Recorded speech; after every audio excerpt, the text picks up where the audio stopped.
But hello, it is your girl Sonali Ray. I am back with another video. I want to give light to my video about me coming down on my panic attack. I am fine, and I apologize to anybody that was affected by it, especially if you know me personally. I apologize if I gave off any calls of alarm. That wasn't my intent. I simply wanted to showcase what happens sometimes if that's something you suffer from. You can get triggered out here. And people don't really necessarily care. You know what I'm saying? So, do whatever you need to for yourself, to protect yourself. In that situation, I literally mid-sentence walked away from my boss. Just left. I couldn't continue. And we later circled back and talked about it, and now things are squared away. But you have to stand up for yourself, you know? And is it hard? Yes, obviously. You saw my video. Do I have better days? Of course. Everything is not a bad day. This company wasn't always the way it is. I had good times. You know what I'm saying? This video, I'm going to talk about the EEOC process only because it's important, and that's kind of where I am right now. Now, there are several ways to resolve something that, you know, that happened to you. Many of you were aggrieved. You had an issue. Somebody did something. Somebody did something wrong. There are remedies that you can do with it. EEOC is just one remedy that you can take. This video is a little dark, so hopefully you can see me. If not, hopefully I'm speaking loud enough for you to hear me. So we'll jump right in. I decided to go through an arbitration process because I wanted this to be just as bad as the agency's attorney does. But she basically told me, she basically told me that even if the Navy know they're wrong, because she represents the Navy, I'm paid through the Department of Navy. They're not going to pay, specifically MSC, they're not going to pay unless you make them pay. So just do that with that information as you will. Even though they know that they are stone cold wrong, and they're at fault, they're not going to pay unless they're made to pay. That can basically tell you the integrity signature behind it. But honestly, what company will pay even though they know they're wrong? So there's that. There is a process called arbitration. Generally speaking, the agency will have the agency's attorney at arbitration. They're going to contact and pay for a third party, neutral party, allegedly. This particular guy was pretty cool though. And because this is my third series with them for the same couple of things, for some of the same issues, because I keep rejecting their offers and their agreements. And then you'll also have in attendance someone from agency's short-stop management. Right. So since I work in the logistics department, they're usually going to have somebody from your department. So if you work in engine, you're going to have somebody in engine. Deck, you may have someone in deck. You know, it just depends. They can have anyone they want to. So I requested to have someone that I knew in my arbitration situation. And I'm really grateful for the person I chose because he was a godsend. Have an advocate for yourself, but also have an advocate for you as well, and be on the same page. I said that to say this: that arbitration, like the other ones, didn't go well. It didn't go well. They're not really designed. I mean, if we can come to a common ground, you know, when both parties can admit to agreeing on something, then that's one thing. But to just be all left-handed and stuff, that's something else. And it's okay to walk away from stuff. And at one point, the agency's attorney was like, well, if you don't want this, we're prepared to move forward. I said, I understand, and that's great because I'm prepared too. You know, they try to like snake you or scare you into doing something that's not righteous for you or beneficial to you. You've already aggrieved me. You know that you know that it's your fault, and you still want still try to fight because I don't want to pay you even though I'm wrong. Huh? And it's not just about paying, because there's a lot of things that needs to happen. They need to be retrained. Some people need to be terminated, or at least reprimanded harshly. Like, there's a lot of stuff that could happen or should happen. With that, it was this arbitration session lasted basically all day long. From 09, and I didn't finish talking to those people to 05:30. We did take breaks. But that is way too long for arbitration. And they had the power.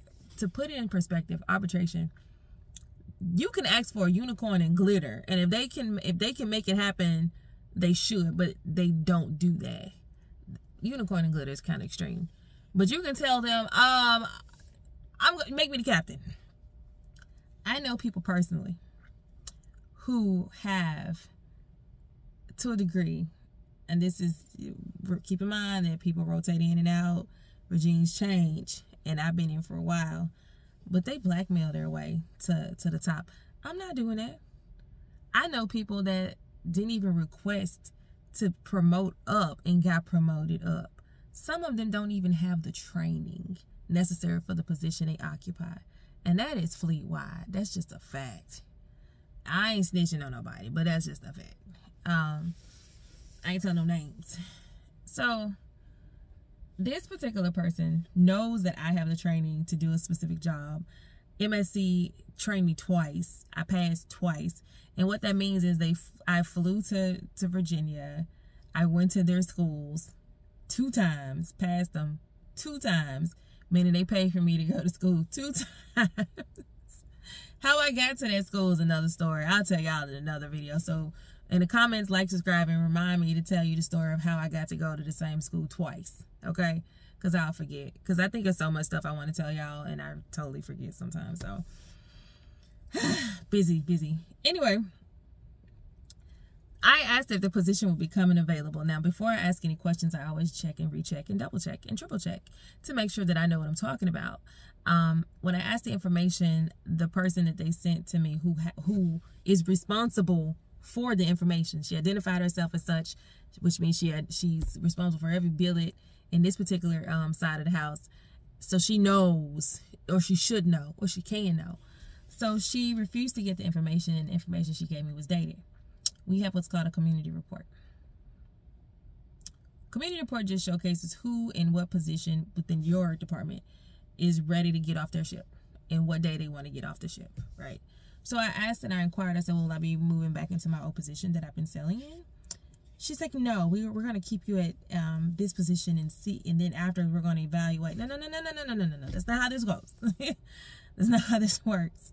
It's not how any of this works. Generally speaking, if you have the potential and you don't have any write-ups, which I don't have any write-ups, I don't have any of that stuff, any disciplinary action against me at all. And they don't have any grounds to stand on except for they're trying to discriminate against because I spoke up for myself. I don't know about y'all, but there are some things that you just can't do with me, especially if it's illegal, especially if I tell you not to. You know what I'm saying? Especially if I express to you that this doesn't make me comfortable. Or, remember I told you earlier in the year they tried to fire me and they couldn't do it because they didn't have any grounds to do so. And the things that they were trying to pull, you can't do that. It's illegal. So, with that, it was a long, drawn out ADR, and it was painstakingly obvious that they did not want to reach a solution. Even the arbitrator said it. I said, and I called it out. I said, look, it appears, we've been doing this all day.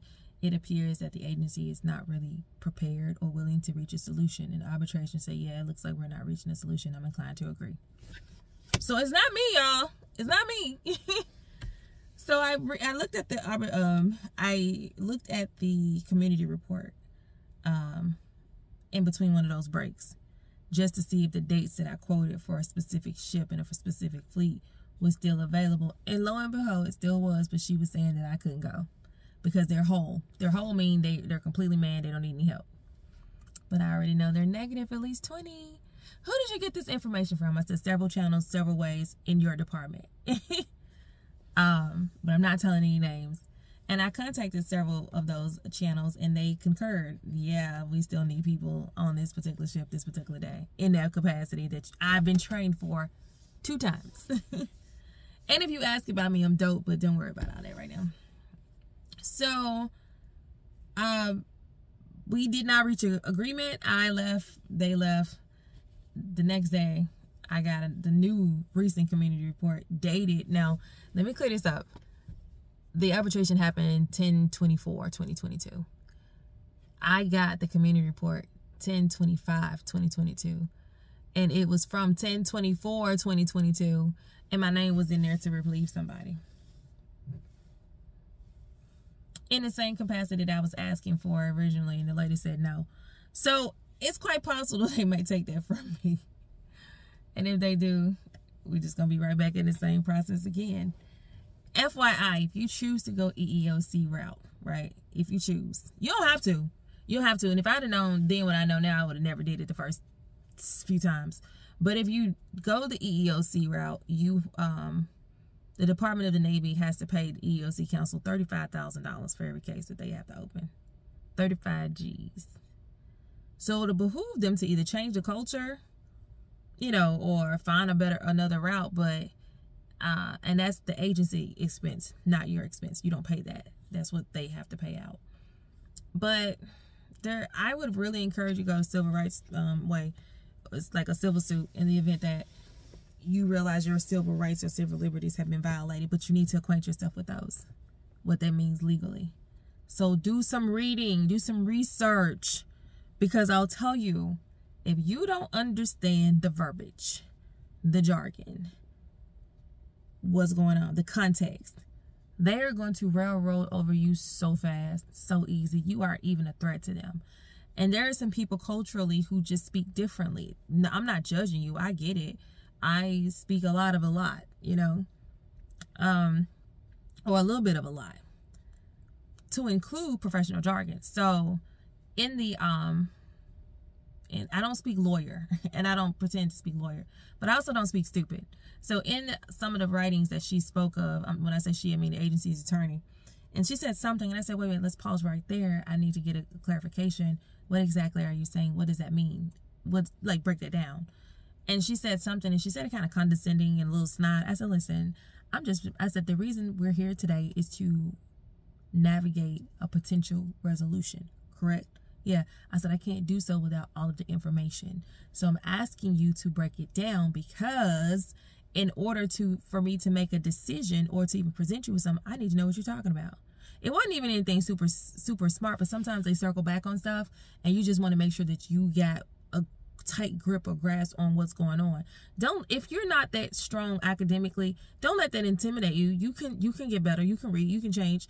But I noticed that, like, specifically, like, if you're from Charleston, don't come for me. I'm just saying, if you're from Charleston, only reason I'm mentioning Charlestonians is because a lot of times they have that Geechee talk, and there's nothing wrong with it. I mess with it. I think it's cool. I think it's cute. But when you say things like I Geechee, I good, I this, when you speak like that and something happens to you, they're not going to take that seriously. For example, if you're in a court of law and God forbid there's a child that somebody touched or did something to that child, if the child doesn't know how to say penis, vagina, or things like that, if you say my party pack, my purse, or my cookie or something, like, if you say anything like that, that pedophile that touched that kid is going to get off. Okay? Because legally, a cookie is not a vagina. You can't even use innuendos like pee-pee or coochie. You can't say those words. You have to have the right verbiage. So that's what I mean with this situation. I'm sorry if this like made you guys a little grossed out, but you have to work on the way that you communicate and correspond. If you're stronger at writing, then just write. But if you're not a strong writer and you know it, then you need to kind of fine tune it or get some help. But sometimes you have to speak to people, and you need to know how to speak to them in a way that they understand, because they will not take you seriously. I'm not telling you something I don't know. I'm telling you the truth. I'm telling you what I know. Has it happened to me? No. But have I seen it, happen to other people? Yes. If you can't accurately express yourself, they're not going to care. I know 2 women in 2017 that went through something, wrote the admiral, and it caused a mandatory shutdown.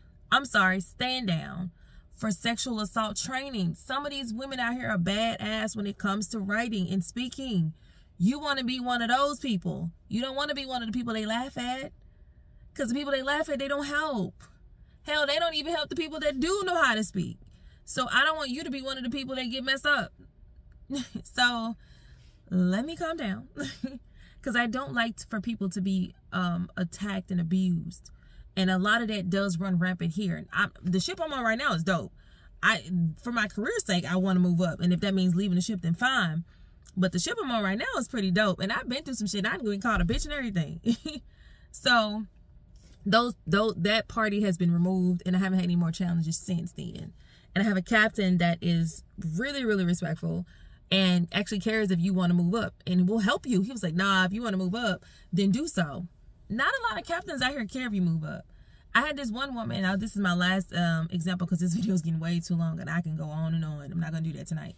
But there was this one woman, we were SUs on this ship called the Joshua Humphreys years ago. And the captain, she said, hi, Captain, good morning. May I take your order? He said, eggs. She said, okay, Captain, would you like them scrambled? I said eggs. He yelled at her about some eggs. She went to the front line and told the cooks, he said eggs. And they was like, what kind of eggs? She's like, he said eggs. She brought scrambled eggs to the table because that makes sense, you know. Well, it would have made more sense if he told what type of damn eggs he wanted. But she gave him the eggs. He went, I don't want them eggs. He went off on her. That same captain went off on her one time for putting a brand new ketchup on the table because his had run out. He told her for 15 minutes, don't put a brand new ketchup on my table because it's hard to get the ketchup out. Y'all, ketchup is a squeeze bottle. Some of these people out here crazy, and it doesn't matter that they're captains. Just because they're captains, that don't mean they're sane. That just means they somehow slipped through the cracks and they made captain. I know a guy that got fired as a chief mate. They rehired him as a captain. That's the beast that you're going to work with.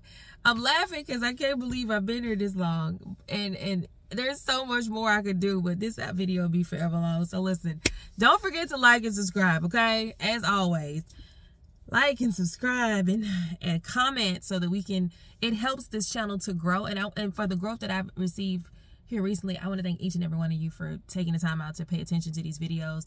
Y'all don't know the comments that you make. I am not a sissy. I'm not super sensitive with the exception of that one video, and I wasn't weak in that video, but it really touches right here. I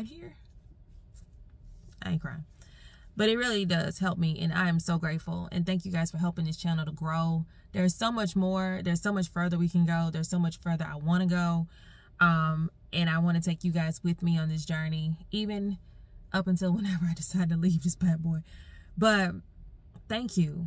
It really keeps me going. I've heard some people say they're a Neo now, you know, they're moving forward, and I inspire you. Girl, what? Listen, y'all keep me going. Some of these comments keep me going. Some of these emails keep me going. These messages keep me going. Y'all don't know how hard this is yet, and hopefully it doesn't get that hard for you. That's why I'm here.